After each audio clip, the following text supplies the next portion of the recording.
And this car is big bucks. I'll tell you, Cuda should have just kept this body style for the next 10 years, in my opinion.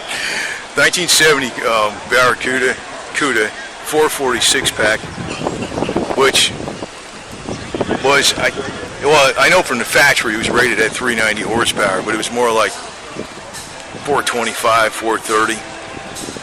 It was a lot more. I think it was like 430, because I think the Magnum was 375 horsepower rated from the factory, but I think it was 410 horsepower, something like that. In reality, they're way underrated.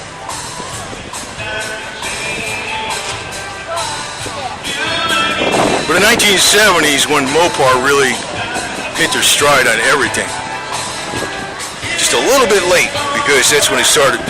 1973 is when they really started hammering down with the stupid bumpers and shit.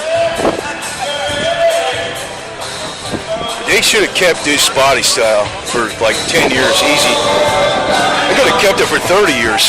I mean, they could have done something with the damn bumper to make it hit those 5-mile-an-hour dumb requirement they had back then, you know?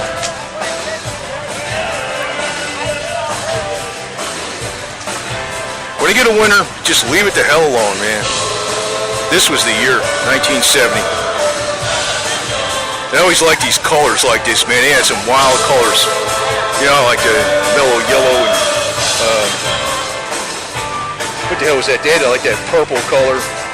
Real wild shit. Orange. The Hemi orange color.